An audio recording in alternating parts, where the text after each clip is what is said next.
Tim Walz showed us blank in his reaction to the Minnesota shooting. My good friend and colleague, Speaker Melissa Hortman, and her husband Mark were shot and killed early this morning in what appears to be a politically motivated assassination.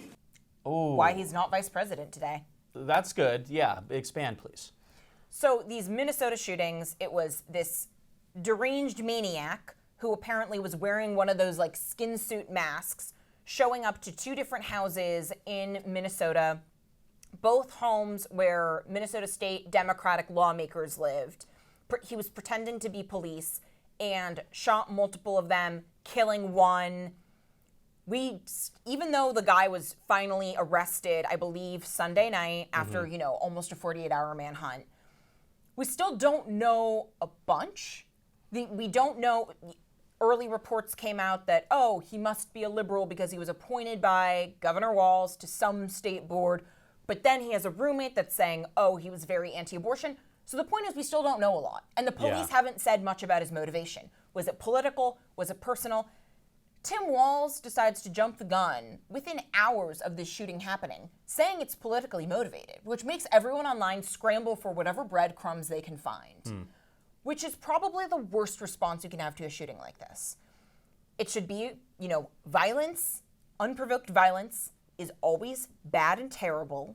Murdering state lawmakers is unacceptable and should put you on the block for the death penalty. But let's wait until we know what the actual motivation is.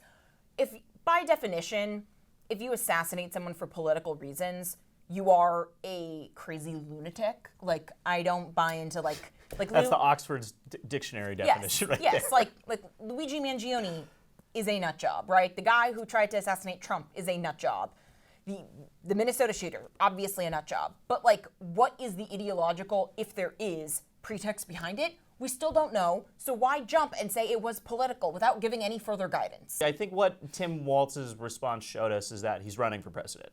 And, he's going on Theo Vaughn.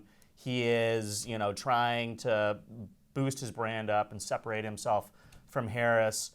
And I think this is the perils of, overtly campaigning or trying to inject politics into everything. Because I agree with you.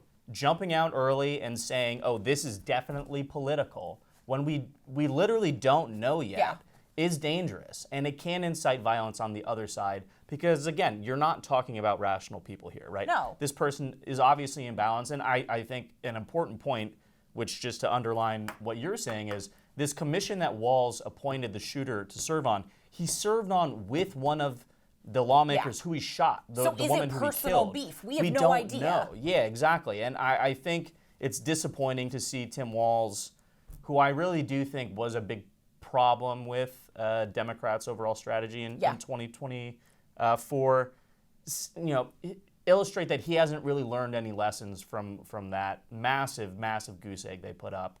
And, it is disheartening that this is still the best we've got. It's still Tim Walz and Rahm Emanuel and Pete Buttigieg and I guess Kamala Harris too. Josh Shapiro is just waiting for you, just being normal and competent and cutting taxes. Exactly. And looking after your bottom line. Yes. Whatever. Don't run, Tim, please. For all of us. Save us from the I'm friends with school shooters. All that. Oh my God, I forgot about that. We don't need it.